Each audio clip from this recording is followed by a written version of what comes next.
Step back, puts up the three, got hit, shot's good, and one! James Harden double team, and a chance for a 4-point play. Welcome back to the DC Pod. I am Christian, joined as always by Dallas diehard Darcy, where we cover all things basketball. Now, we'll kick things off with speaking about the Mavs. So we are recording Sunday night, and Game 6 took place yesterday afternoon, and Game 7 is obviously taking place tomorrow morning. So you obviously get the center stage here, Darcy, to go through it. What did you make of Game 6? And I guess what's the overall feeling heading into a massive do or die Game 7 tomorrow? Game 6, massive missed opportunity. That's what it was for the Mavs. Had our chances. You can ask for much better, a game at home, and the Clippers playing their best ball. It was basically just one-man show with Kawhi. And for us to miss that many clutch shots down the stretch, emotionally it's very draining, and we missed that opportunity to go through to the second round.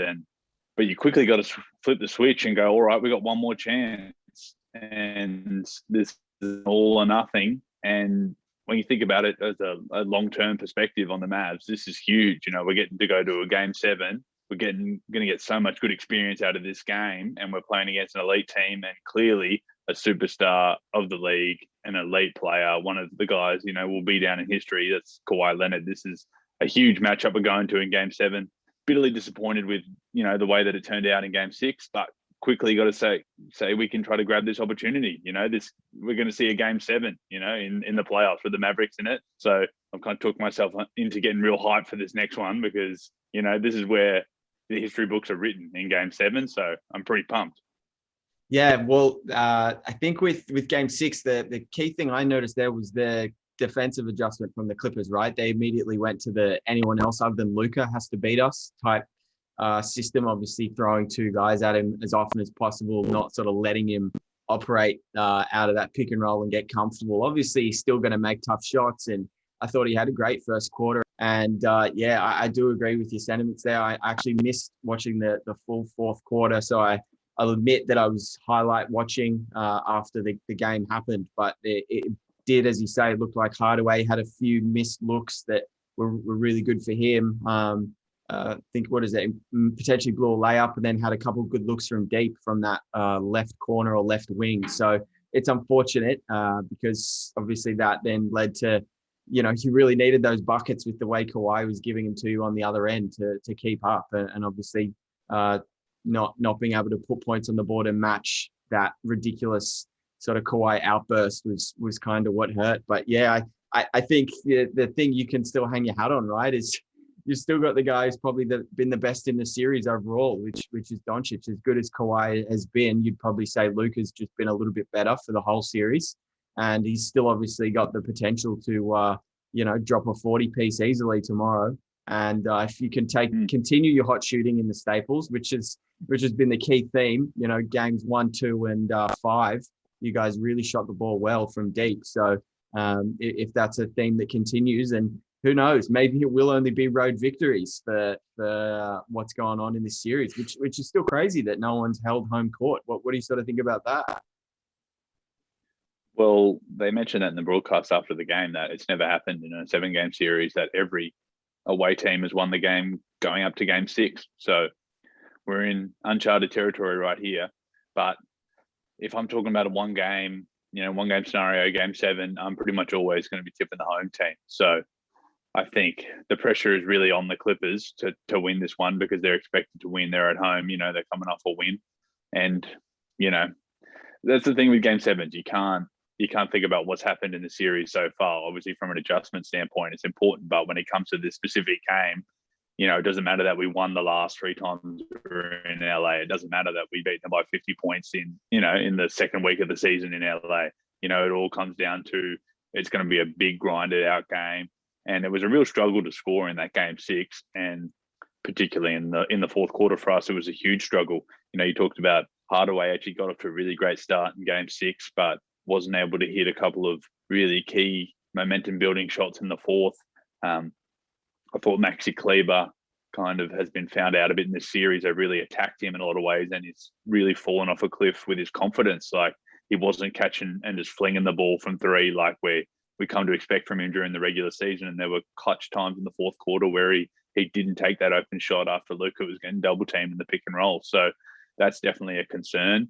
An important reason why we didn't win game 6, was also we weren't able to capitalize on just how small that the Clippers were going throughout the whole game. You saw a healthy diet of Batum and even Paul George, guarding our centers at times. And for Porzingis to play over 30 minutes, only put up 6 shots and only score 7 points, it's bordering on unforgivable. At some stage, we are becoming a little bit too Luka-centric, I think, and with good reason. He's been incredibly efficient and just scoring the ball at a crazy, crazy rate. But Porzingis has got to find a way to go hunt some shots.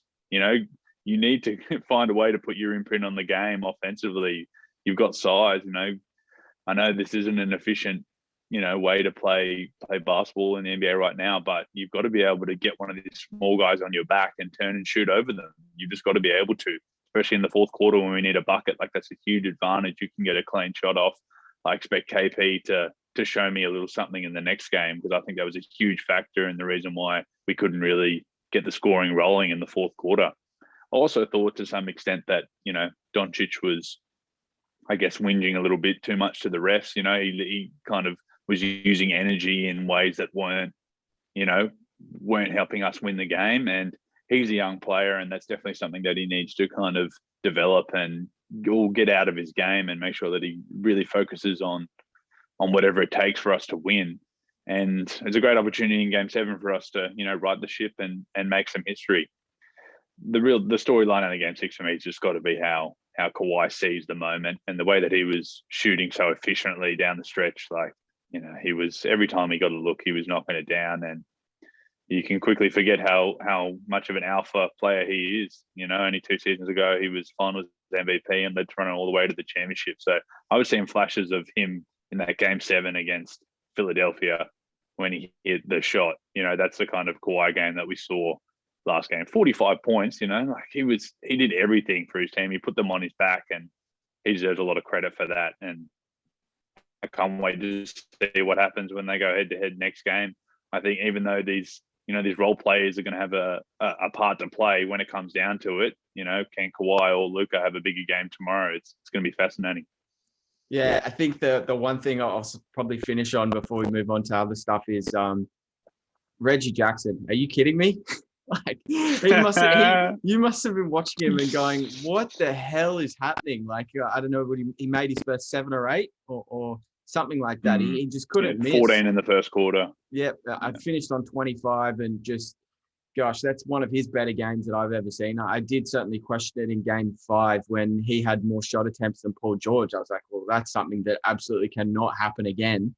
And I can't actually remember what his final shot attempts were, but he ended up, I think, obviously outscoring Paul George. But yeah, he was actually very beneficial and played a big role. And there was some other weird stuff that I thought when I saw it happen during the game, I was like, oh, well, this probably leans towards the Mavs being able to take care of business. Was when we saw some Kennard minutes from the Clippers. I was, and he was okay. He missed a couple of open shots and knocked down one, and had a floater, and was I think you saw him diving on the floor or something for a loose ball or at one stage. So he was actually okay. So a little bit surprised by some of the moves that the Clippers made, and Ty Lue still sticking strong with Reggie when a lot of people have probably called for him to not see 35 minutes a game, but it seemed to work, and now they've got to go home and finally win a game. So I think actually the key for me is, with everyone so focused on Kawhi, it's, can we see PG drop 25 and 30? Can we see him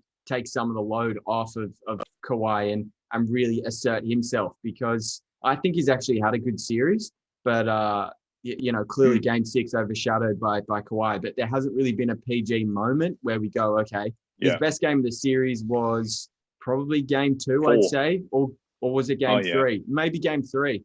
He had 28 or 29 in the, obviously back against the wall type game there. And the only thing that sort of worries me heading into this game 7 is everyone's expecting Clippers to win. And we've seen throughout this series in particular that when the Clippers are expected to win, they haven't been able to. But when everyone's on, Dallas and they get a chance to go back home, whether it was game 3, 4, or 6. And that's when the Clippers really showed up and played their best ball. So now they're back to being favorites.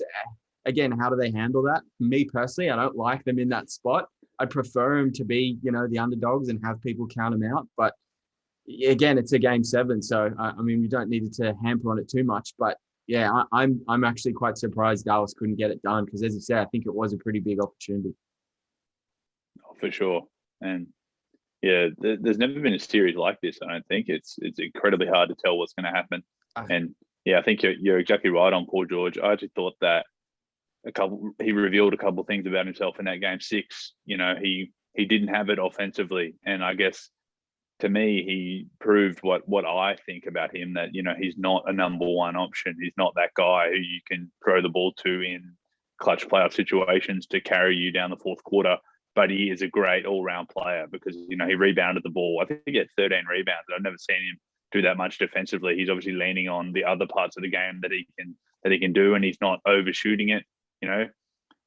When they were backs against the wall in the bubble, he was just kind of, let's throw up a few threes, see if I can get it going, and that's when it really started to look ugly. So golden opportunity for him to have a huge game in game 7, and yeah, we'll just have to wait and see. If anyone tells me that they know how it's going to turn out for Paul George in game 7, then I'm just going to call them a liar because he could have a great game, he could go missing. That's the nature of the beast with Paul George. It's a really big unknown going into game 7.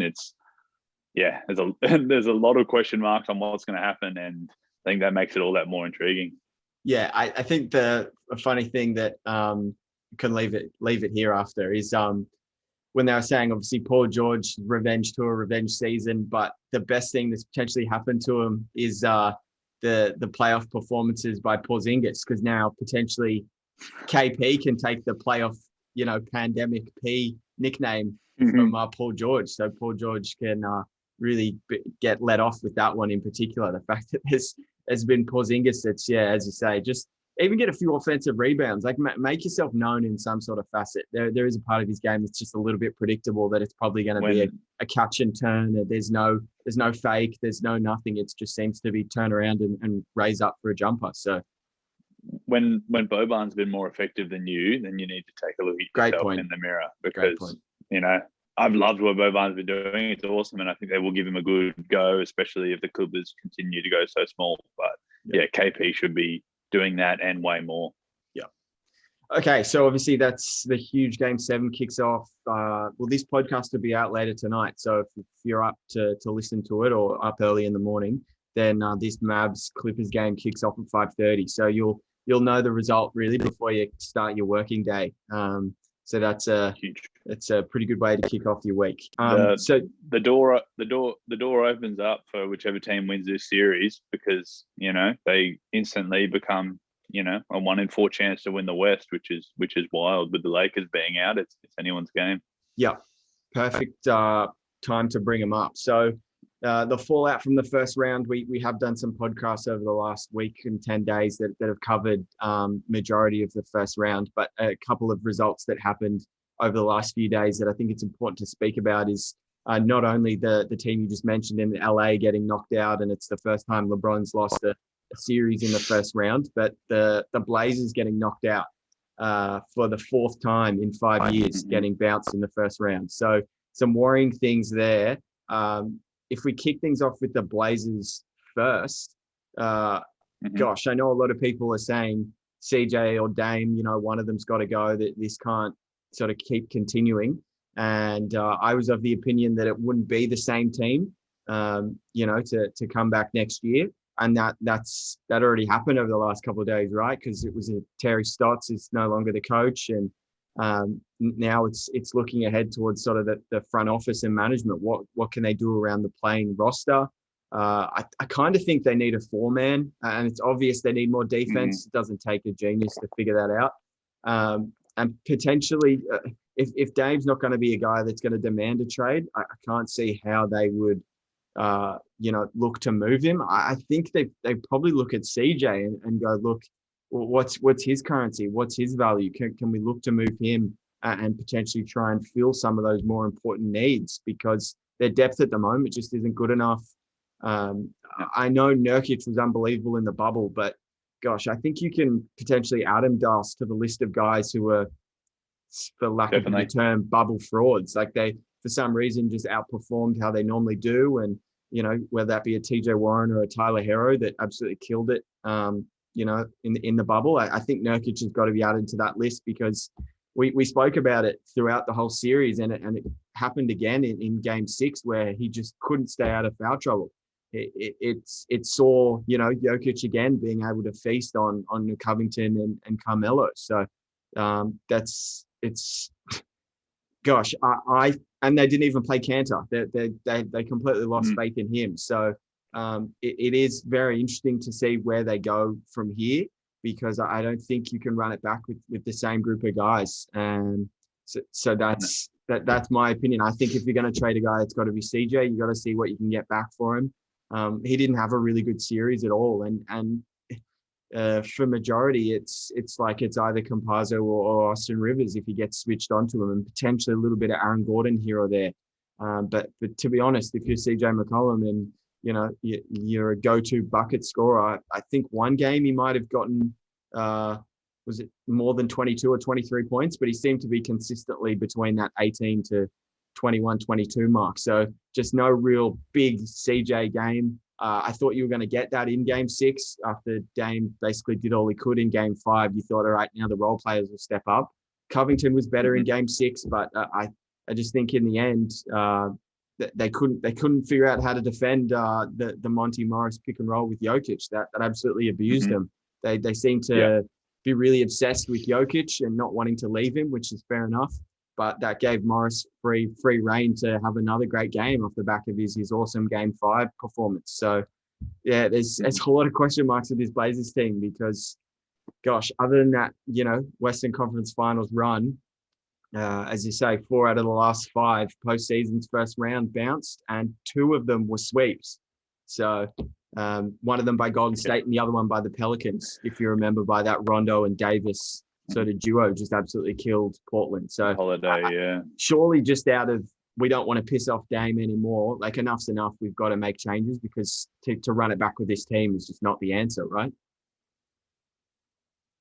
I think you're absolutely right. It's, when you talk about specifically this series with Denver, you would have thought that they definitely would have had, the backcourt advantage to be able to abuse them, and you would have expected that CJ would have had a big scoring series. And obviously, it was a bit disappointing from him. And I think there's no doubt that the big injury he had in the middle of the season, he never really got back into that form because he was blazing at the beginning of the season, was playing as better than Dame before his early injury. And it feels like a long time ago, but CJ never really got back into that groove. And even though they had the mismatch, Jokic was able to control the series, and that does a lot about how good Jokic is because he made the game so much easier for all of his teammates, all of the role players on Denver, guys like Aaron Gordon, guys like Austin Rivers. They're able to play long minutes and have a big impact and get lots of open shots. It was quite fitting, that Aaron Gordon hit that big dagger in game 6 because he's not what you'd call a consistent 3-point shooter, but they were able to just get enough from those role players to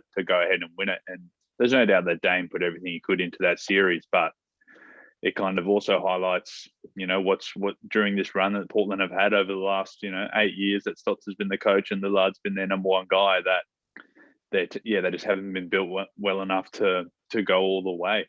It's for everything that backcourt of McCollum and Lillard does offensively, they haven't had the defensive prowess really at any stage. They've tried to, what they really need is to fit some kind of elite defensive front court around this superstar offensive backcourt. But easier said than done. And they have made a lot of moves. There's no doubt that they've been trying, throughout seasons. They've had good acquisitions. They had a great run to the Western Conference Finals only 2 years ago, and Nurkic was a great acquisition for them. They got basically nothing, they gave up basically nothing to get him. Yeah. And it seemed like a good move when they traded up to get Zach Collins as well, because he's a promising young player. But unfortunately, that just hasn't panned out. And we also like some of the moves they made in this offseason, bringing in Covington, you had your reservations about him as as a guy who gets great defensive stats, but isn't actually that strong defensively. But I thought he had a reasonable season. But yeah, it just hasn't quite been enough. They haven't found the right fit around what they're doing. And, you know, if you're a guy like Lillard, you know, you could be frustrated all you want, but, you know, he's an amazing offensive player. He's not an outstanding two-way player, you know, and as tough as it is to win in this league, you need a superstar guy who can play on both sides of the ball, and often it needs to be a guy at small forward or power forward who can truly dominate on both sides and take away some of the major strengths of the other team's best player. And Lillard just isn't necessarily that on the other end, but you know, they've still got a lot of talent, and it's because they've spent so much money and they've made so many moves, it's tough to see exactly, you know, what's the logical trade. CJ definitely is their best trade asset, no doubt. So it'd be interesting to see what they could get for him, because he's, you know, a piece that a lot of teams would want. It's pretty critical that they work out what they want to do with Norman Powell. You know, they wouldn't have traded for him if they didn't think that they could potentially re-sign him, and he might be that replacement for CJ. But yeah, the front court's where they've got to address their problems for sure. I think I wouldn't be critical if they decided to somehow move off Nurkic, you know, because I feel like he's had a lot of chances to, you know, to show him that he's that starting center or that key piece in the middle that can help them. But, you know, they really got to make a change up. It's got to be a shake up. You know, you don't want to see them go into a rebuild and start to try to find something in the draft, but you know, it's going to be difficult for them to go anywhere but sideways in the immediate future. But the key, you know, with Terry Stotts leaving the team, you know, they've got to find a whole new identity. They've got to find a whole new coach. That's probably where it all starts. Find a new coach, think about how you can tweak the roster. It's a lot to process, you know, right after a series like that when they had a tough loss. But, you know, I like Portland and what they've done over this run. Disappointing, you know, and it's tough to be really critical of them, but you know, they haven't had enough to get it done. The Lakers. So I want to throw this question out to you straight away, Das, because I was thinking about it, watching how Phoenix were playing, and a lot of people were quick to jump to and say, you know, if Anthony Davis is healthy, this series would be different. But I just want to throw this out. Are we sure the Suns wouldn't have won even if AD was healthy? I think if AD was 100% healthy, I probably think the Lakers could have won it, but because I'm not so sure. I thought about this, and I'm watching how Phoenix was playing. I was like, Jesus Christ, the way the way Booker started that, you know, freaking game 6, like he was awesome. He had, what do you have, 18 in the first quarter or 16 in the first quarter, and you know, obviously dropped in the end 47 and was hitting 7 or 8 threes from deep. And it was just that none of it looked forced as well, which was the crazy thing. It seemed to all still be coming in the flow of the offense. He didn't seem to be chucking and trying to play hero ball in the second half when the Lakers were sort of making a mini comeback. It all seemed to flow so nicely. And obviously it really helps when you get bloody 5 threes out of Jay Crowder and whatnot. But I just think the way Devin Booker was playing in particular, the confidence, the swagger, the I belong here. I'm the, you know, arguably he probably thinks, and he probably was the best player in the series, to be honest, looking back at it now. But definitely, you know, I think it's a fair case to make. I know a lot of people, you know, they want to see LeBron, you know, keep pushing for, you know, to have his legacy up there with MJ's, and a lot of people don't like that LeBron's, you know, not deep in the playoffs. It's something we've become used to over, you know, these last 10 years. But I think Phoenix would have had a great shot even if AD was healthy. That's sort of where I finish on it. Maybe that's, you know, drinking too much of the Phoenix and Devin Booker Kool-Aid, but I really liked what I saw. I thought they were so competitive, so much toughness. It was really impressive to see. CP3 was great as well. You know, that backcourt really dominated the whole series. When you look at their head-to-head with, you know, whether it was Schroeder or Wesley Matthews or Caruso, whoever they had, CP3 and Booker completely torched them in the series. There's no doubt about that. You know, to answer your question again, like I think if AD is completely healthy, you also got to say that would LeBron be completely healthy? Because not only healthy, but maybe even a year younger, because it seems like this last injury to LeBron and what he said about how he thought that, he'll never be the same athlete, might have been a bit of a throwaway comment, but it certainly looked like it in this game and in this series because, I've never really seen LeBron almost walk around or look completely out of gas as much as we saw him at times in this series. And, that shouldn't take anything away from Phoenix. Like they played them off the court. They ran them off the court. It felt like in multiple games in this series. So, when you say that, when you ask the question about whether AD was healthy, I think it's probably more important to say, if LeBron was 100%, if LeBron was, the guy that we saw in the bubble, the guy that we saw back in Cleveland, then they could have won the series. But it starts to look like the reality is that he's not that player anymore. That it might be time to say that LeBron, he's showing his age a little bit in this series. He definitely did. He wasn't able to go takeover mode and score whenever he wanted. He had to rely on his teammates. He had to rely on a guy like AD, and it kind of, for me, it kind of takes a bit of shine off the championship that they won last year because it was extenuating circumstances in the bubble. I thought they got particularly lucky with the teams that they matched up with in the playoffs, and to only verse the Miami Heat, not taking anything away from them, but they're definitely not anywhere near the caliber of, a team you expect to see in the NBA Finals with Jimmy Butler, who's number one option, and Bam and Tyler Hero as your second and third with an injured Dragic. So, the Lakers, it starts to look quite bleak, I think. They've got two all-star players, but LeBron, I'm almost certain to say that he's not, the best player in the league right now. It seems like throughout the season and after this injury, it feels like you can't say that he is the best player right now in the league, and doesn't take anything away from everything he's done in his career and how incredibly durable he's been. But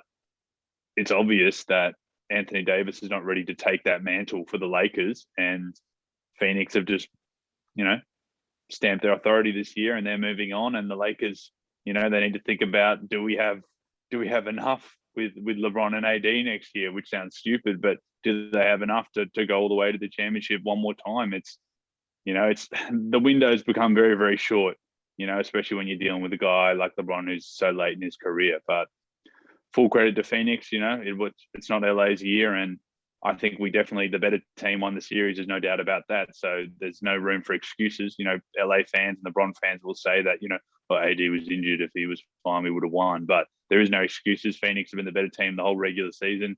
Injuries or not, they're going through. They won fair and square, and look forward to see what Phoenix can do going forward. Whether they can, are they the favorites now potentially with Utah maybe to win the West? That's a great question.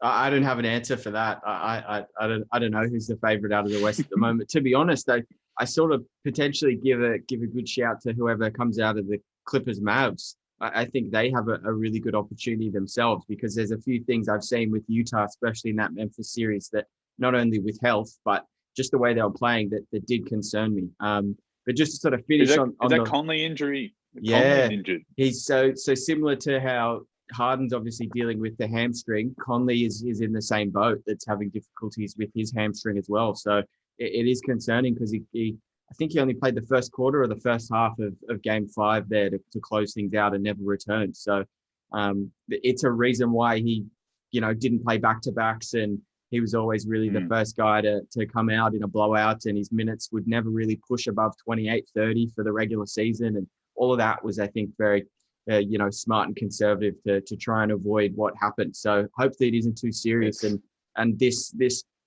really long period of, being able to watch you guys and the Clippers go 7 might have given him enough rest to, potentially be ready to go in Game 1 of the next series. But yeah, it's not great for him in particular, because as well, Donovan Mitchell, I don't think looked that good himself, because there was some signs there with his ankle and how he was moving and all of that sort of stuff, that as well as he played, he just didn't look comfortable. That's what I can sort of sense from that Game 5 in particular. It's truly a survival of the fittest. The playoffs is unbelievable, and the fact it seems like every second day a crucial injury is happening to a team, and who can play through it and who do you trust to be able to play through serious pain and go out there and perform. And yeah, wow, it's absolutely crazy. And there's no way that you can get through to a championship run without some luck. There's no doubt. Yeah, well, the Raptors wouldn't have won that potentially been able to win that final series if, the two things that happened were crazy, right? KD comes back, does his Achilles, then Klay Thompson does his ACL. So, luck is a part of it. It always does seem to be the case with that. I think the thing I'll sort of speak about as well with the Lakers, right, Das, is with both Miami and the Lakers going out in the first round. I think the short turnaround, right, between seasons was something that really affected both those teams. Obviously, 2 months Sure. between the bubble and the new season starting, maybe a bit longer, 2.5, 3 months for those 71 days. Oh, 71 days. 71 Okay, days. there you go. So just a little bit longer than 2 months for the finals team. So obviously they were up against it from the get-go. So that's something you can probably say had a big impact on their seasons. For the Lakers this off season, I'm super curious to sort of see where they go, because it felt like they made sort of the right moves, and in theory it made sense bringing in a bench scorer in Montrez and Schroeder to come in and take a bit of ball handling pressure off of LeBron. But in reality, both those guys sucked. Montrez didn't even play in the series. Schroeder was awful. Obviously, we spoke about his game 5, right, where he went 0 for 9 and just absolutely stunk up the joint when it was kind of most needed. And it's kind of looking worse by the day, that he turned down that $70 million extension during the season when the Lakers offered that. And it's for him personally and also for the Lakers, because I read the other day that the Lakers with Davis, LeBron, Harrell, and Kuzma, they're already at the salary cap limit with just those 4 guys. Yeah. So if they let Schroeder go, it's not like there's money there that they can suddenly go and look to sign someone else. Like that's that gone. So what they have to do in particular to keep the asset right is they've got to find a way to re-sign Schroeder, and if that means then it's re-sign to trade or either down the line or do a sign and trade to try and get something back, that's what they have to do. They don't really have a choice. So they're at the mercy of that, which is quite an unfortunate situation to be in. Because you can also say that if AD doesn't want to play the 5 and he's, very strong about that he hates playing the center position, well, you've got to find a better big man, I think, than Drummond and Gasol. I don't think they can be the answer. And then what secondary playmaker can you have from the perimeter outside of LeBron? And if Schroeder's not the answer, which I don't think he is, where do you look to go from there? So there's a lot of question marks with the Lakers, isn't there? You're absolutely right, 100%. And I think the easiest way to talk about it and the easiest way for them to decide is how confident are they in the number 1 and the number 2 options? Is LeBron a guy you can still build an entire team around for the whole regular season and the playoffs? It's one thing about, Schroeder's probably feeling pretty down on himself, like he didn't perform, but, they didn't actually get hardly any continuity through the regular season when they were able to play together and develop that chemistry. Because let's not mince words about what it's like with being on a team with LeBron. It's his way or the highway. You have to work out how to play with him. You don't actually get to play your natural game at all. You might get to do some playmaking responsibilities, but it's all built around the dominance that LeBron has as an unguardable matchup. And then the extension of that is the number 2 option in Anthony Davis. So a lot of the reason why I think Frank Vogel was unsure about his rotation throughout this series was he didn't actually know. They didn't play enough on the court together. They didn't have enough success in the regular season with the lineups that they wanted to put out there, that he wasn't confident in playing Montrezl Harrell. He wasn't really confident in what he was going to get out of Schroeder. So I think, to put the blame anywhere but on LeBron and Anthony Davis for the way that the rest of the team kind of flows, I think is unfair. I think you put Schroeder on a different team. He's been healthy for most of the season. I think he can definitely be a big contributor. I think there's definitely going to be teams that are going to want him. I think he'll still get that money on a personal level. I think there'll be a team who'll be interested in his talent. But the Lakers, they're kind of, you're right, they could get in a desperation mode. They've put so much money and so much asset into LeBron and AD under ginormous contracts that they're hoping to get guys around that minimum. They're praying to get those guys off of the scrap heap. And now they've got some young guys. They re-signed Kuzma last off season, so they've got the money locked into him. And he was really disappointing because he's been around LeBron for the whole time he's been there. So for him to not even be like a starter in any of those games was quite telling, I suppose, to where he's at. He hasn't really, his improvement and trajectory hasn't really gone up, and they didn't really give any responsibility to Taylor Horton-Tucker, but they've got to make a decision on whether they want to extend him and bring him back. If you lose a guy like Schroeder, all of a sudden Taylor Horton-Tucker probably becomes your starting point guard. So how much do they really believe in him? You're not sure. So yeah, definitely a lot of decisions for them. And similar to Portland, they're in a tough situation. Like they've got a lot of money locked into their number 1 and 2 option, and it's going to take some finagling from their GM to make something happen and to give them a different look come next season. Yeah, great way to sum it up there. Both those teams need to have a really big off season, that's for sure, to fix things up and come in with sort of renewed hope, because they just can't. There's no way you can come back with the same group. Okay, so looking ahead to sort of round 2 now, Das, if we kick things off with a game in the series that starts, or let's start with Bucks Brooklyn, because that game 1 already kicked off today. So the Nets ball movement was unbelievable. Their offense was really flowing and humming.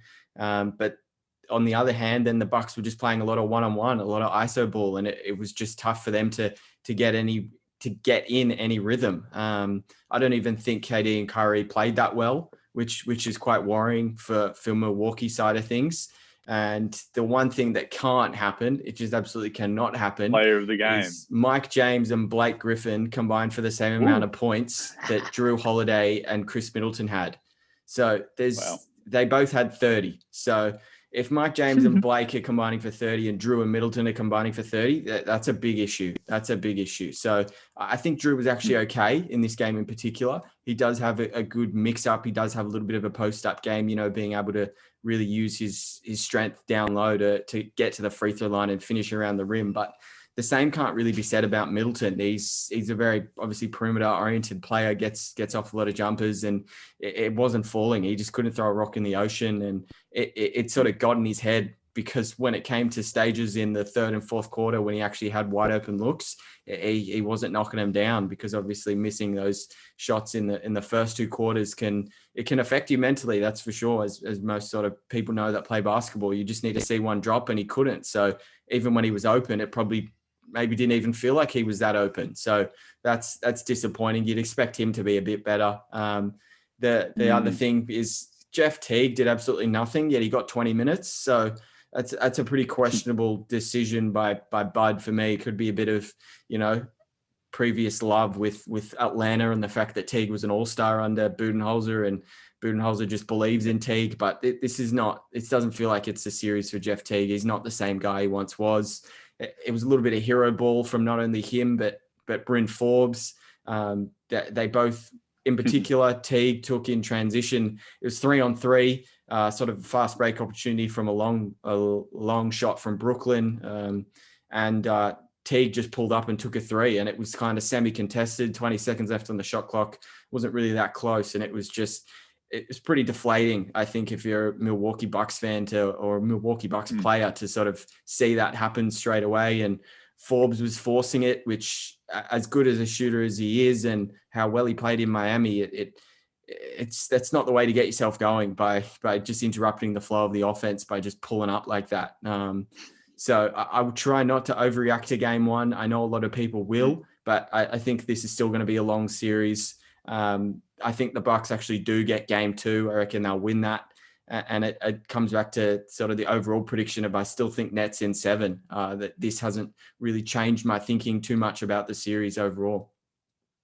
Bucks, from what I could gauge in this game, they just didn't have a very good performance. It didn't feel like Giannis was able to, at any stretch of the game, put his dominant imprint on the game, whether that's, completely dominating in the paint or getting a massive dunk in transition, or, just being that unstoppable defensive, presence.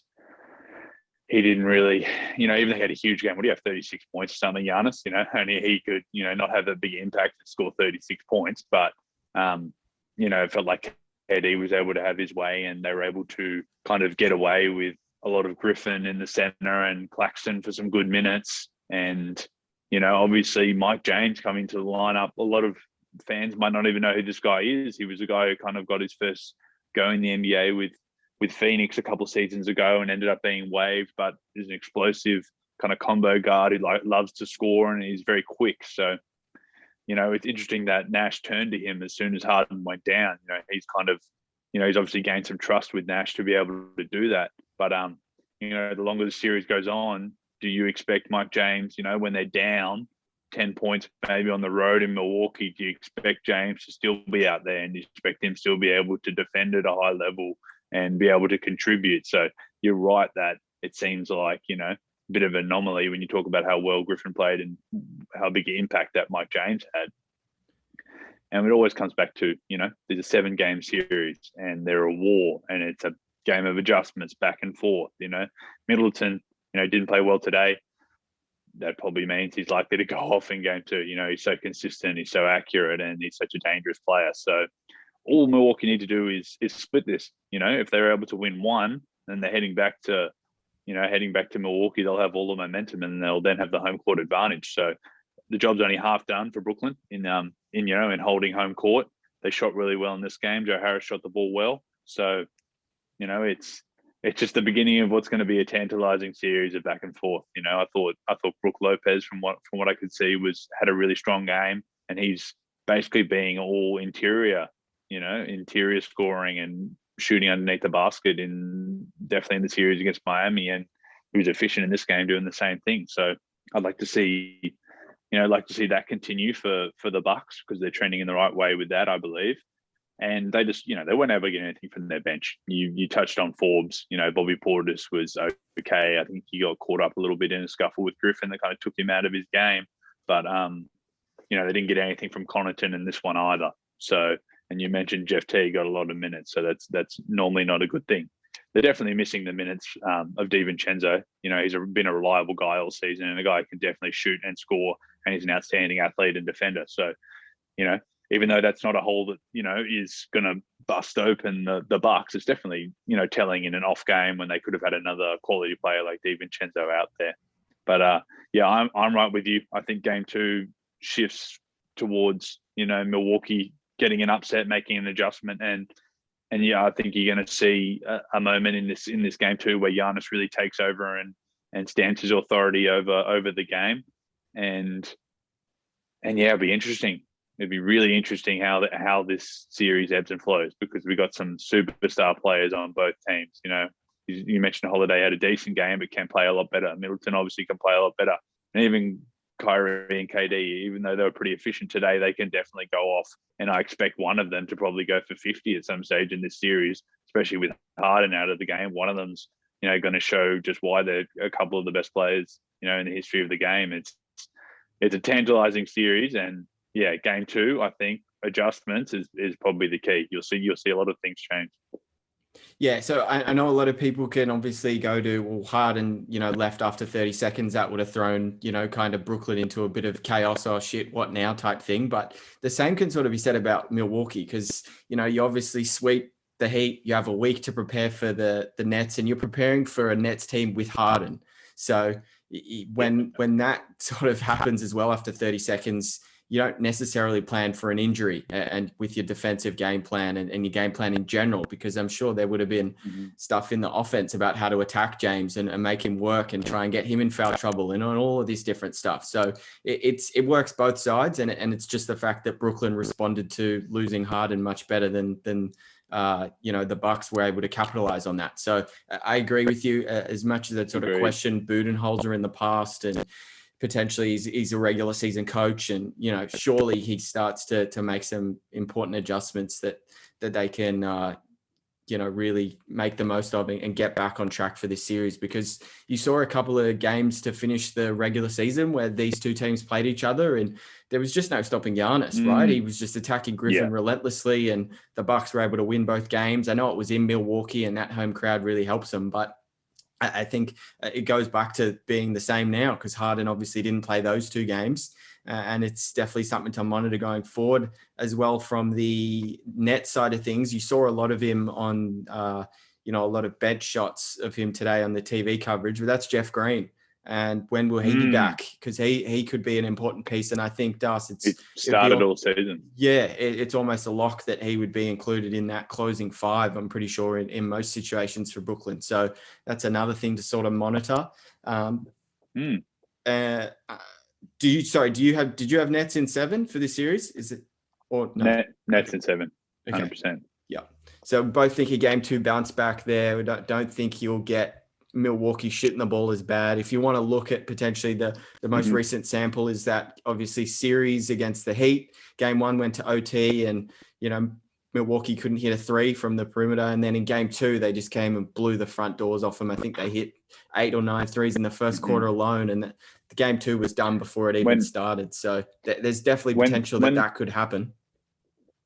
When the Nets are shooting that well, that's the fear of every team. And what I think a lot of fans and people watching the NBA would say, if Brooklyn are shooting the ball like they were and their offense is flowing like it is, it doesn't really matter how good you are offensively because, they're going to put up 100 and something points and they're going to be extremely hard to beat. So in some ways, you can just say Brooklyn had a really good offensive game and that's what won them this game in game 1. And whether that can continue, that's all up to the Bucks to kind of adjust. If they're able to get a lot of stops and all of a sudden it completely turns in their favor. So something to definitely watch out for. Yeah. So the other Eastern Conference semi is Atlanta Philly. So that obviously kicks off tomorrow. That's an early one, Das. That is a 3 a.m. tip. So the main thing here to obviously speak about, right, is the Embiid scenario. Does he suit up for game 1? I've sort of gone back and forth with it with all my, Philly guys. Where we just, throw out any idea that comes to our head in the group chat. And do we rest Embiid for game 1 and try and steal game 1 without Embiid? And hopefully then he can come back for game 2. But then that's a risky game to play if you're down 0-1 and, you've got to then bring back Embiid. And what if Embiid isn't his normal self in game 2 and we're down 0-2 going into Atlanta? So there's a lot of things we go through it all as Philly fans, right? There's some craziness that we sort of speak and go over everything. But I think he plays game 1. That's my personal opinion. He actually warmed up before game 5 of that Wizards series, which was really positive to see. He was out on the floor there putting up some jump shots and going through what seemed to be a normal workout. I really like our options for defending Trae Young as well compared to what the Knicks could sort of throw at him. It was only once it was realized that Alfred Payton couldn't give you much on offense, he was obviously benched. And so it was Reggie Bullock that defended Trae for majority of that series. So the difference between us and the Knicks is we can throw Simmons on him. We can throw Thibault on him. We can even throw Danny Green on him, George Hill, even Maxey. We can throw at him to just try his best to be a bit of an irritant. So we do have a lot of options. And then the benefit that we have as well is I don't think they'll be able to hide Trae Young on defense because you'll either have to put him on Danny Green or Seth. And both of those guys obviously move pretty well without the ball. And if they put Trae on Seth, I don't think that'll be for very long because if you watch any Philly games, there's a lot of dribble handoffs between him and Embiid. There's a lot of pick and roll between him and Embiid that really put a lot of pressure on that primary defender of Seth Curry. So I think McMillan would be brave to put Trae Young on Seth to start off. So I think it would potentially be Danny Green.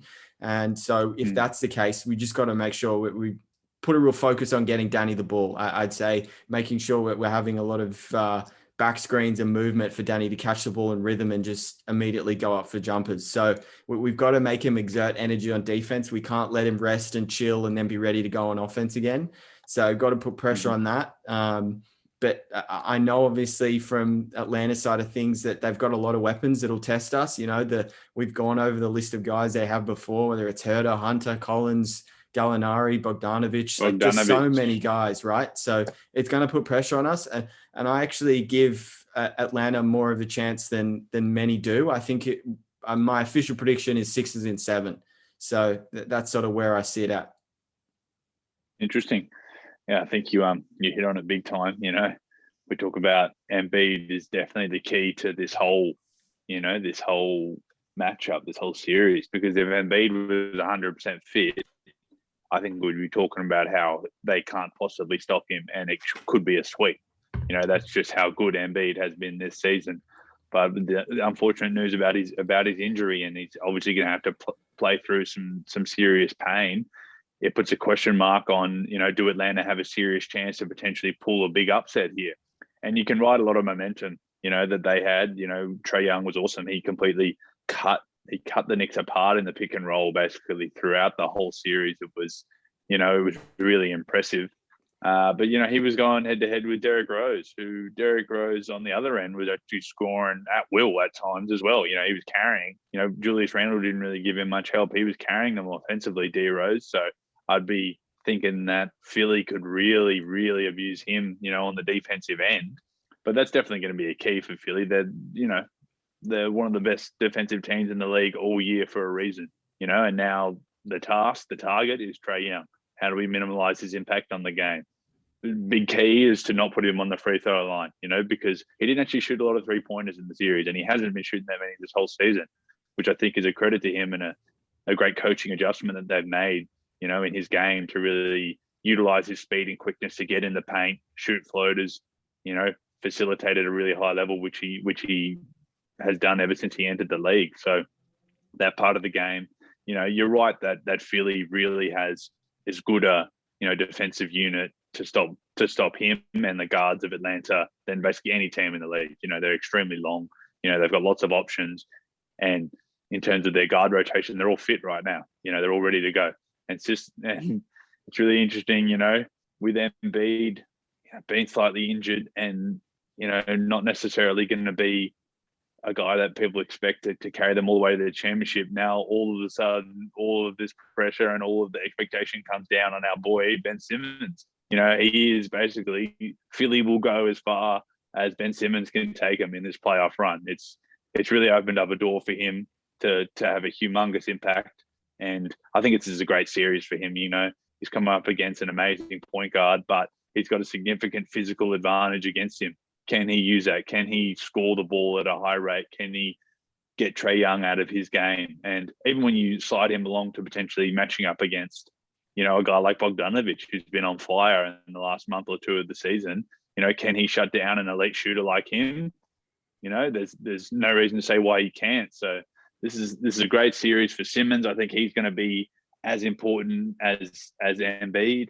If Embiid can miraculously be really fit, then he's going to dominate this series. I think, no doubt. As good as Capella is, I think he's just going to draw fouls all game long and completely suck in the Atlanta defense.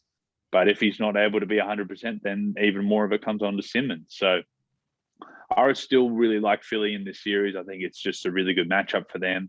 There's, there is a world where Atlanta can ride this momentum, be extremely hot, and shoot the crap out of the ball, especially in one of the first two games, and steal one. So watch out for that. And for that reason, I think it'll be a really entertaining series, an offensive juggernaut against one of the best defenses in the league. But probably the most important storyline is for me is how significant of a role that Ben Simmons will play and how much it will really lean on him, the outcome of the series. Yeah, I think as well as something, again, tossed up as an idea is, what do you think, Das, is the optimal way to defend Atlanta? If you can either stop Trae Young but let the other role players go off, or you let Trae Young go off but you shut down everyone else. If you're just personally, how would you sort of do it? Because there's been a lot of debate in our group chat about that. I know which way I would lean, but yeah, there's obviously a fair case you could probably make for both, given how deep Atlanta are. I think you do have to make Trae Young shoot the ball a lot. I think you really have to find a way to tire him out, because although he's extremely fast and he does play a lot of minutes, he handles the ball all game long. But A, you've got to be physical with him, and B, you've got to make him shoot the ball a lot. If he has to put up 30 shots and play defense on the other end when he's almost always at a mismatch all game long, go at him, then he's going to be tired and he's going to miss shots. He's not going to be shooting close to 50% like he was in the series against New York. I think you've really got to make it a Trae-centric game because of the advantage that you have in that matchup. I think it's important that, and this does hinder quite a bit on how fit Embiid is, because you really want to shut down Capella and the 10 to 15 easy points that he gets every single game at the rim.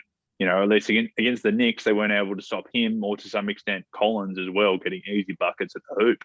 Those buckets are really easy and they're super high percentage. So Philly, one of the best teams in the league, protecting the paint. So I think, that's probably a big key. If they're able to harass Trae Young, stop or limit those easy lobs at the basket for Capella, and then you live and die by the three. You let Atlanta potentially go off and hit 23s in one game and steal one, but you play the percentages and hope that you're not going to lose to, 4 games out of 7 to Hunter, Gallinari, and Herder, and potentially Bogdan. Well, you want to try to shut down Bogdanovic, but you want to make those guys beat you with a bunch of with a pisser game off the bench from one of those guys, or Lou Williams, pisser game for him. You want to probably, that's what you want. You want those guys to try to have to win it for him. Yeah, in full agreement with that. You've got to try and stop Trae, and if you live with the role players potentially being the ones beating you, because you play, as you say, play the percentages on that, and if they regress to the mean, then you're probably likely to have the outcome in your favor, I reckon. And Philly have got some pretty damn good 3-point shooting as well. This is definitely a series where a guy like Korkmaz can come on, and he's not going to be a negative on defense against these players from Atlanta. He can be out there on the floor and potentially get really hot and help them in a big way. We spoke about how Seth Curry hasn't really gone off in any games throughout the first round. He actually had a great game in the closeout game. He was really big for them. So, if he could get hot, then that's just an even bigger problem for Atlanta to have to deal with as well. Yeah, for sure. Great way to finish it off. Okay, so now heading over to the West. So Denver, Phoenix. How do you feel about this series? I think there's 2 elements to it. Yeah. It's the same thing, the question mark over Denver. How could they possibly get away with having this backcourt, going up against some of the best backcourts in the league? Because we are talking about the best backcourt in the league with Devin Booker and CP3. They torched the Lakers, spoke about it before, and you're going to need a big performance throughout the whole series from Monte Morris and from, a little bit from Campazzo, and you're going to need more from Austin Rivers. I still can't believe that the Knicks got rid of Austin Rivers and he ended up, playing a big part in a round 1 series win for Denver, when the Knicks freaking had him on their roster for peanuts and they needed shooting desperately in that first round against Atlanta. But yeah, Booker, I agree with what you said before, that I thought he was the best player in that series against the Lakers. He was completely unbelievable in game 6. He's riding a big high, and they've got home court advantage. So there's a bit of a question mark over how fit is CP3. He was great in moments in game 6 and in moments throughout that Lakers series, but are they able, is he able to round himself back into fitness and play through that injury to be the best of himself when there's tight moments? Because this is definitely going to be a tight series, I think. And Denver are rolling for one reason and one reason only. It's Nikola Jokic is playing as good as any player, has played all season long, and as good as anyone's played in the playoffs. He was completely I don't know if you can pull a flaw out of anything he did in that series against Portland. He just makes the right decision so often, and he was picking them apart. And the way that he shot the ball, especially from the perimeter and the free throw line, was outstanding. So I thought Ayton was amazing in that series against the Lakers. They couldn't have asked for anything better from him. He was scoring and rebounding, stayed on the floor the whole time, gave them some good stuff defensively. But now you've got to go head-to-head with Jokic.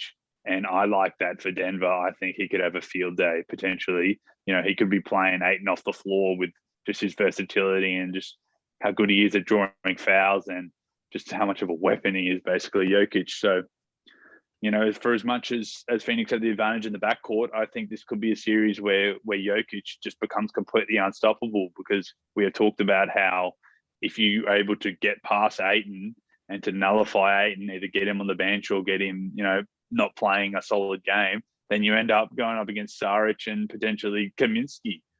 And then that sounds like lunch meat for Jokic. So, I think it'll swing back and forth the series, but it's just which team can use their advantage, whether it's the front court for Denver or the back court for Phoenix, then which team can really destroy the other team from that position. Yeah, for that exact reason, I have Phoenix in 6. So I would have liked to pull the trigger on a little bit Tempted to go Phoenix in 5 or Phoenix in 4, but the reason you said it's kind of a Portland 2.0 here for Jokic. You just get past Nurkic or get past, as you say, Ayton, and it starts to get really ugly and puts a lot of pressure on Phoenix there. So that's the reason why I've probably given Denver 2 games there to put some respect on Jokic's name and just how unbelievable he is. But the difference here is Phoenix play defense. That's the difference between Portland and Phoenix, and Denver will need to shoot the ball great. And I'm not necessarily sure they'll be able to do it because Phoenix are a top 5 defense during the regular season for opponents' 3-point percentage. They only let teams shoot 35% against them from deep, which is a pretty good number. And I know it's only one round of the playoffs, but they rank second out of the 16 teams in the first round for opponents' 3-point percentage. So they held the Lakers to 30%. And I know the Lakers might not be a bunch of bombers and have elite 3-point shooting, but if you can hold any team to 30%, I think that's pretty impressive. So I think Porter Jr. has got to be absolutely huge for Denver. I think that's something that's obviously a key. He was scary in that closeout game, wasn't he? What was he, 6 of 6 from 3 in the first quarter? It was very important. Yeah, he had over 20. He had over 20 points in that first quarter alone, and hits 5 or 6 triples. So he was definitely a key reason as to why they were able to sort of keep it close after that first quarter, and then Portland went on a bit of a run there in the second and third, and then they blew a double-digit lead. So anyway, not to speak more about Portland, but yeah, I think the Porter Jr. aspect of it is pretty important. And they were putting Norm Powell. They were putting Norm Powell on Porter Jr., whereas Porter Jr. is probably going to have to face Bridges, right? And Bridges has that length to be able to contest shots a bit better. That'll be a really good matchup, those two. Absolutely. So where Phoenix sort of lose, obviously, potentially the head-to-head with the big man spot, I think they win in every other category. I think they've got a better depth off the bench as well, because as much as, Saric and Carter didn't really help them in the first round, I think there's definitely potential that, they can help them in this series in particular. If, CP isn't his normal self, and campaign potentially, God forbid, if he did get injured or wasn't playing great either, then at least Monty Williams has options, and go to a guy like Javon Carter who can, pick up one of the Denver guards full court and put a bit of pressure on Monty Morris and make things really difficult on him. So it's just about throwing different looks at a lot of these guys and, put as much pressure on them as possible. But it's going to be really important for probably Austin Rivers again, right? He's probably going to match up against Booker. If he was the primary defender on Lillard, I'm not sure if it would be smart to put, 6 foot or sub 6 foot Campazzo on 6'6" Devin Booker. So it probably has to be a guy like Austin Rivers, right? Unless you just want to go Aaron Gordon. But I mean, does Aaron Gordon have the ability to be able to, the lateral quickness to keep up with him? He's obviously built like a, weightlifter, and he can do a good job at probably defending you in the post, but Booker's not a post player. He can dominate in a variety of assets, and it's going to be a tough matchup, I think, for Denver. I would be shocked if they can win this series. That's one of the more incredible things I've ever seen. But I think similar to how you were speaking about Atlanta and building off that momentum they created from round one, I think the same thing for Phoenix. They'll probably feel a little bit disrespected, and the fact that everyone was on the Lakers, myself included. And I know obviously a lot played due to health, and it fell in their lap with Davis getting injured, but you've still got to win those games, and they'll definitely have a chip on their shoulder. And they are a team that plays with a chip on their shoulder as it is anyway. If you watch during the regular season, they were so competitive in just about every single game. So, I'd expect them to really build off that round one, sending home the LeBron and the Lakers. And I think they're prime. If gun to my head, going back to your question of who do I think the favorite is out to come out of the West, I would probably lean Phoenix. If Dallas can win tomorrow, I would probably lean Phoenix to come out of the West. But if the Clippers win tomorrow, I'd probably say Clippers. But yeah, this Phoenix team they're really, really good. I don't think people should overlook that. That's definitely a good point. You just knock down the king. Not only the challengers, the team that won last season, the champions, but you've just beaten LeBron, potentially put a big hole in his legacy. You've beaten them in LA. You had a huge performance from Booker, probably the biggest performance of his career, biggest stage of his career, first playoff series. You're able to shut the champions down, and you got over a huge hurdle. And you're right. I think they are the number 2 seed for a reason. They're absolutely got to be. You can't downplay the kind of momentum that gives them. They'll be feeling extremely confident, and they've got home court advantage against Denver. And Denver without Jamal Murray. You don't want to forget about that. As much as it's obvious that their backcourt is depleted, but if you're Chris Paul, you're smelling blood in the water, because we can see the Western Conference Finals, and it's not going to be against the Lakers. We've beaten LeBron. We've got a real chance here to potentially advance in the Western Conference, have a legit shot at getting to the finals. So Phoenix, yeah, you're right. I think you're going to talk me into how they might have a significant advantage in this series, especially if they come out in game 1 and are able to wipe Denver away. It'll be huge. I think a lot of people are kind of rooting for Phoenix as well, because just Booker hasn't been there for a long time, and everyone really respects Chris Paul's game and just how awesome he's been the last couple of seasons. And for him to have an opportunity to a legit opportunity to win the Western Conference, it's quite big.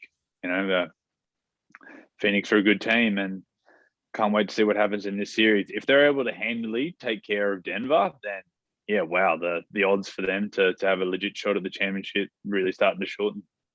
Yeah. So if what was your official prediction for that series? Not sure you said it. Do you have Phoenix? I didn't say it. No. I think I'll take one under you. So I'll go 4-1 for Phoenix. Okay. I think Denver only get one game. Yep. And so we did sort of speak about it as well briefly with the potential either Clippers or Dallas against Utah. What would you sort of think of that? So obviously, if it's Dallas that get through, we know sort of the regular season, especially the last game we saw in Dallas, where you were really able to make the most of it by small ball and having Finney-Smith at the 5 and pulling Gobert away from the ring. Now, whether that could really affect Utah, in a 7-game series, and they'd be able to make adjustments around that, who knows? But the key thing is it worked. So you'd expect Dallas to certainly look to revisit that move. How would you sort of feel about Dallas if they were able to get through the Clips and face Utah in the second round? It's so hard to look forward away from pull past this one game. You're right. I shouldn't do that, but yeah. Well, yeah, but it is about 5 days away. That game 1 is right around the corner. It'll be quick, quick turnaround. Yeah, quick turnaround. And I think that advantage goes straight to Utah. The number 1 seed, they've got a big home court advantage. And whichever team they're playing has been through a war of a 7-game series. When whichever team gets through this Clippers and Mavs series, you're certainly not feeling confident about their ability to close out a series, because they've both had multiple chances to kind of stamp their authority and failed. So I think Utah, I would lean towards Utah winning in probably 6 games to whichever team comes out. But really? Having said that, if Conley is out, then that's a huge blow, definitely for them. Because, if the Mavericks are able to get through and Conley's not playing, then all of a sudden it becomes basically a head-to-head with Doncic and Donovan Mitchell. And I think the Mavs would have a very legitimate chance at winning that series. But again, it's very hard, if we if we play awesome in Game 7, and then I could have a pretty good prediction about whether the Mavericks have a legit chance at advancing through Utah. But on the other hand, with the Clippers, if the Clippers are able to take care of business at home, finally get a win at home, show that they were the better team in the matchup between them and the Mavs, then I think they would potentially have an advantage. And I would lean towards the Clippers, just because, as great as Utah have been all in the regular season, we haven't seen it in the playoffs. And, Gobert has showed some really good moments in playoff series before, but there's certainly no guarantee that he's going to be able to score enough. And there's really no guarantee in my mind that the supporting cast of Utah will be able to do enough so that it's not all on Donovan Mitchell's shoulders in the important moments and in the closeout games. We spoke about this several times during the regular season, the reservations about Utah when they get to the playoffs. Will it still be Donovan Mitchell trying to save them in an important game? And for me, at this stage, it still feels like that. So if it's, if it's him versus Doncic without Conley, I would potentially lean to the Mavs getting it done.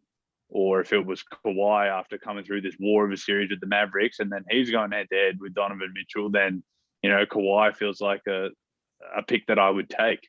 But tentatively, I would say that Utah will win in 6 games against the winner of this 7-game series with the Mavs and Clips. Okay. Yeah, no, I think that the one thing comes back to me, if the Clippers get through, Dallas, I think they're a really bad matchup for Utah. I personally think that they would have the two out of the 3 best players in the series. I think the first 2. Sorry, I actually think Paul George and Kawhi would be the best, and then obviously you've got Donovan coming in as the 3rd. So I get a lot of people. Paul George has struggled against Utah before. He was awful in that series with Westbrook, OKC against Utah. Yeah, no, it's fair. Maybe I sort of see the good in Paul George a bit more than others, but yeah, I think there's something a little bit different with Paul George this year. And although he hasn't really had a statement game against you guys in particular, I do like the mindset I've seen out of Paul George. He has attacked the rim a lot more this series against you guys, even though potentially he's missed a few buckets that he's sort of left out there. But I just like the mindset overall. I definitely see a change in his mindset and shot attempts. Is a lot less settling for perimeter shots, and seems to be some sort of assertiveness and aggressiveness that we didn't see in past seasons. But watching a bit of Utah against Memphis, Das, I don't actually think Utah play defense. Like outside of Royce O'Neal, who can you throw on perimeter scorers like a Paul George or Kawhi? They don't really have too many guys. You know what I'm saying? Donovan Mitchell, while he is sort of, he might put in effort, but he's gonna be primarily used for offense. And at the end of the day, he is a small guard. What is he? 6'2", 6'1"? So he's not the biggest guy. We know Conley's obviously dealing with, his injuries. So if he does play in the next series, what potentially could he give you on both sides of the ball? Maybe not too much. That it seems to me that so far from what I've seen, they're a bit too much Gobert centric. So when I say that, I mean, if you're a perimeter defender for Utah, in the back of your mind, you think, well, look, if I get beaten, we've got Rudy there to protect the rim. So there's a little bit of this potential mindset that it's, it's okay if I get beaten. And that's certainly a little bit worrying because I know obviously Ja Morant is his own sort of case and he's very difficult to defend just due to his quickness and athleticism. But Dylan Brooks was able to put up a lot of points in that series in particular. And it's certainly definitely made me think, and I know Utah's a top 5 defense during the regular season for this year, but I'm not actually sure if they do play too much defense. I think the main thing that's good about them is their offense and how explosive they can be. And when the ball swings and you've got shooters all around, it can really cause a lot of trouble for opponents. I'm not too sure they're a defensive based team. I'm not sure how you feel about that. Well, I think you're right that their super strength and when they're playing their best ball is when they're able to get multiple contributions from their wings and their bench and their 3-point shooting at times. Yeah, it absolutely blows teams off the floor. I think Gobert is still, the best anchor on defense in the game. And I think, they would really be able to, both Dallas and the Clippers would have trouble scoring at the rim, definitely against Utah in a series, 100%. But having said that, Dallas and the Clippers are jump shooting teams. So it would become a big battle of who can knock down more shots. And I think, even though there's not really a really good matchup for Paul George, our boy Joe Ingles has done a good job on him in the past, and he might not be the quickest defender, but he's a smart defender, and even though he may get beat a lot off the dribble for quickness, he doesn't make defensive mistakes or, he doesn't let the defense get broken down. He'll continue to make guys go off screens and hit tough shots. He won't get beat allowing them to go the other way. He won't get beat backdoor. Things he'll box out a lot, stuff like that. And a lot of it does come down onto Bogdanovic, because he is a very important player and he's a good two-way player.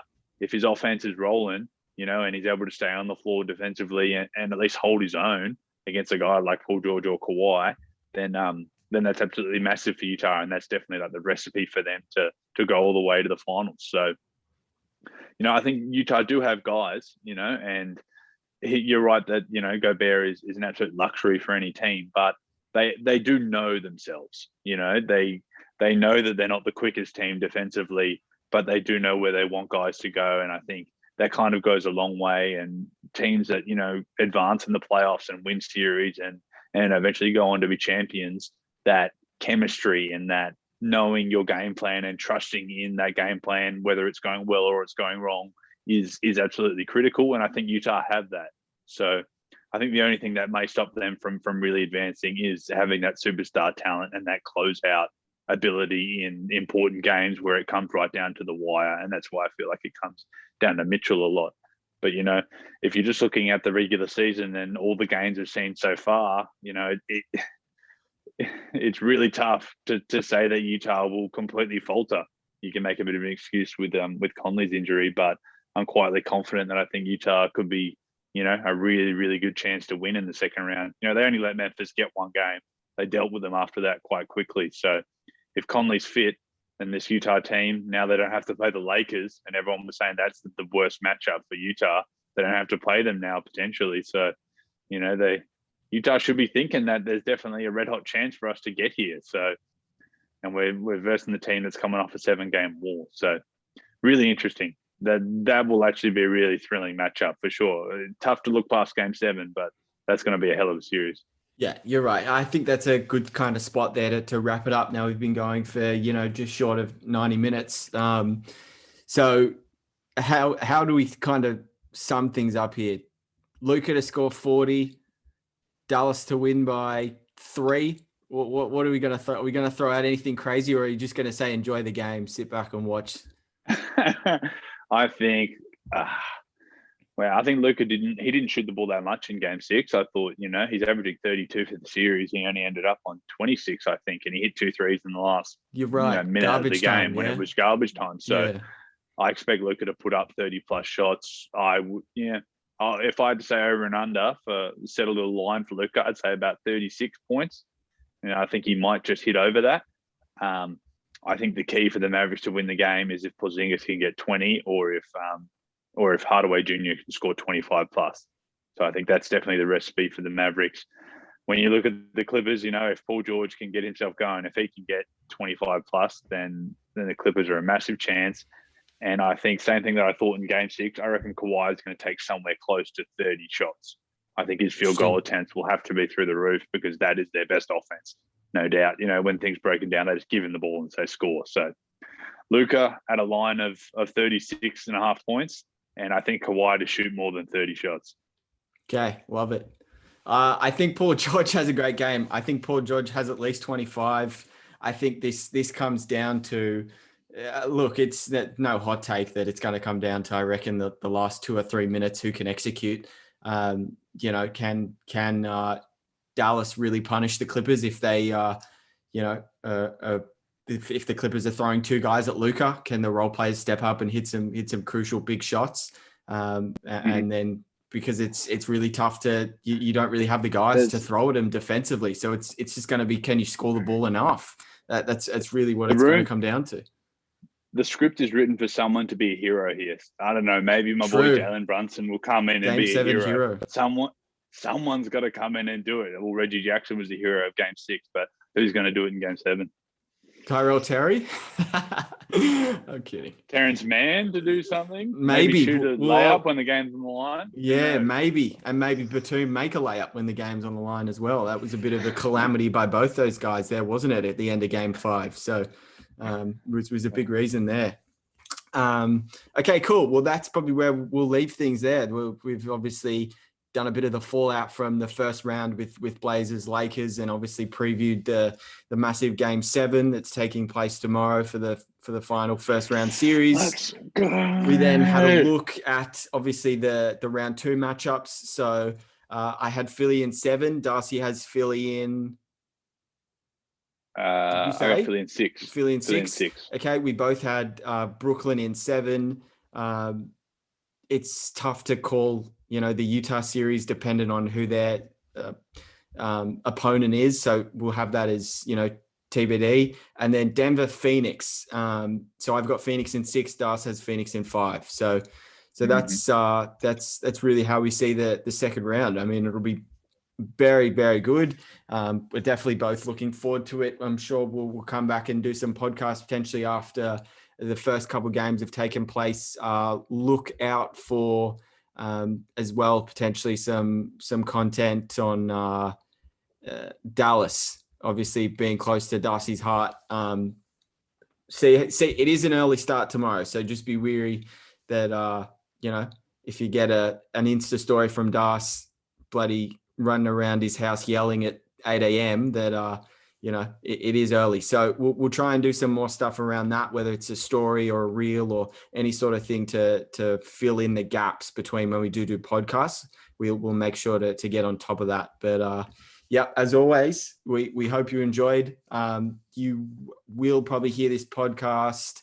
Well, this podcast is Sunday night, so bear in mind when you do listen to it. If you don't listen to it immediately, recording was Sunday night at 9 p.m. is when this will finish. So hope you guys enjoy. We'll be back very shortly, and go Clippers. No, mate, Okay. come on. Sorry. We're gonna see a Dallas win, and we're gonna see a Philly win tomorrow, and that's what we want, and that's Okay, why beautiful. we pod, so we Beautiful. can get all this going. Beautiful. Okay, And he makes first it. time I'm knocking the shots down. That's a good Lovely. sign. Let's go. Definitely. Fingers Perfect crossed. omen. Go Mavs. All right. Let's go. Go Mavs. Go Philly. See you guys. See ya.